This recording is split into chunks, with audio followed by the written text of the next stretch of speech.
Doctor صاحبہ، یہ پوری گفتگو جو آپ سن رہی ہیں یہ ہمارے پاکستان کے لیے تو یہ ایک بہت ہی مشکل بیلنسنگ ایکٹ بھی ہے، اور اس کے علاوہ افغانستان اور پاکستان کے تعلقات اور جو ہمارے درمیان جھڑپیں ہیں اس کی صورتحال بھی پتہ ہے، تو وہ تو پورا بارڈر جو ہے ولنریبلٹی کے ایک اگلے مرحلے میں داخل ہو گیا. ذرا اس کو ہمارے لیے ان پیک کریں کہ ایران کے معاملہ اور افغانستان کا معاملہ، پاکستان کی اسٹیٹ کا اس دوران جو ہے کیا بڑے بڑے چیلنجز آپ دیکھ رہی ہیں سامنے آئیں گے؟ آریہ، تھینک یو سو مچ آپ کوشچن کا. دیکھیں، یہ جو صورتحال جس کا آپ دیکھ رہے ہیں، فال آؤٹ دیکھ رہے ہیں، اس کو تھوڑا سا آپ کو زوم آؤٹ کر کے دیکھنا ہوگا.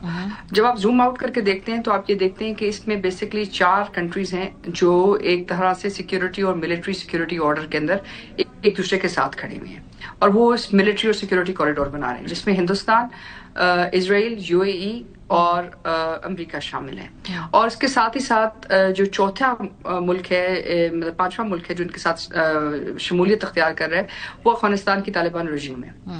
دیکھیں، جو آج پریزیڈنٹ ٹرمپ نے جو اسٹیٹمنٹ دی وہ بہت اہم ہے.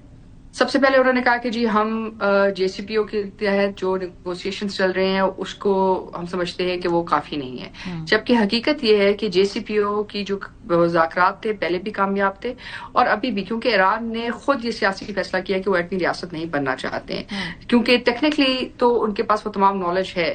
یہ ایک سیاسی فیصلہ ہے جو انہوں نے کیا ہے. دوسری طرف جو ہم نے دیکھا وہ یہ کہ اسرائیل نے اٹیک کیا، اور امریکہ نے ظاہر ہے اپنی جو فورسز ہیں، جو پہلے انہوں نے کیا اٹیک وہ امریکہ کی طرف سے کیا، اس دفعہ انہوں نے اپنے بیری بیڑے وہاں لے کے آئے. اور جو امریکن بیری بیروں کی جو بنیادی مقصد یہ نہیں ہے کہ وہ اس کے اندر ایک حصہ لیں گے، کیونکہ اٹیک امریکن بیری بیروں نے نہیں کیا، اٹیک جو ہے ان بیسز سے ہوا ہے.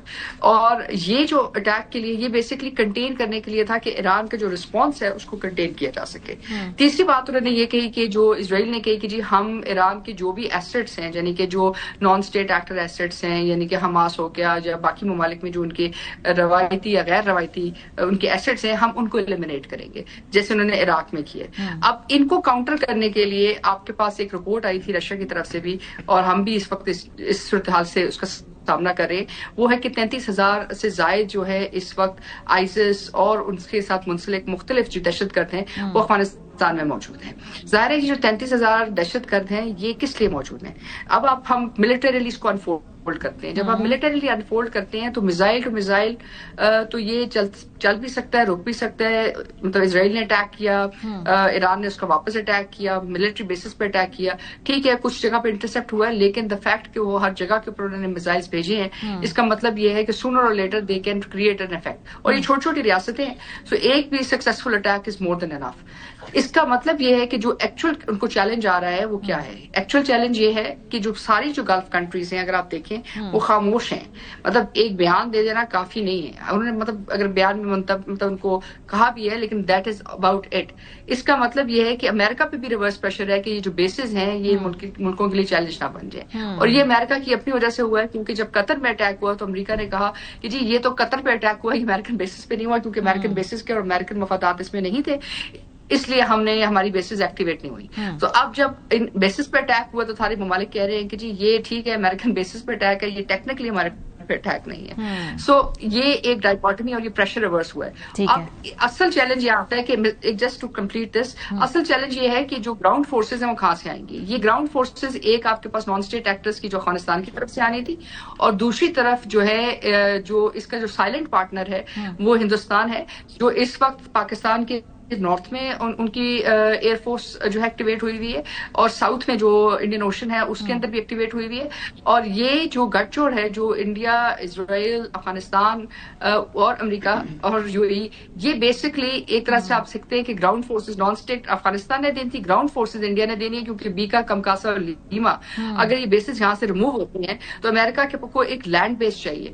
لینڈ بیس ظاہر ہے پاکستان نہیں دے گا ایران کے خلاف، نہ سعودی عربیہ دے گا، نہ کوئی اور دے گا جو ان کی اپنی بیس ہو.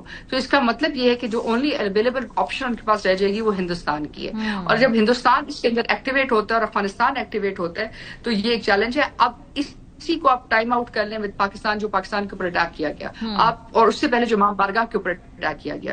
وہ اس لیے کیا گیا تاکہ مڈل ایسٹ اور پاکستان اور اس تمام ایریا کے اندر ایک شیعہ سنی فساد شروع کیا جائے اور وہ فالٹ لائن ایکٹیویٹ کی جائے اور اس کے بعد اس کا جو تمام تر امپلیکیشن ہے وہ واپس کہی جائے. اگر آپ دیکھیں ویسٹرن میڈیا کو انہوں نے کہا جی یہ جو آئیسس ہے یہ پاکستان کے اندر بیسڈ ہے, جبکہ حقیقت یہ ہے کہ آئیسس کے is actually coming from Afghanistan اور ہر کوئی یہ جانتا ہے. اور جب ہم نے اس کو چیک کیا تو فرانس 24 نے بھی اس کو ریورس کیا, باقی تمام لوگوں نے بھی کہا. سو یہ ایک کنفیگریشن ہے. چیلنج یہ ہے کہ وار کو کنٹرول کیسے کریں گے. وار کو کنٹرول کرنے کے لیے اگر گراؤنڈ ٹروپس بھیجتے ہیں تو افغانستان از ایٹ وار ود پاکستان. اگر ہندوستان کو بھیجتے ہیں تو انڈین فورسز نے کبھی ہندوستان سے باہر کوئی جنگ نہیں لڑی اور بہت عرصہ پہلے کوئی جنگ لڑی. Very interesting point.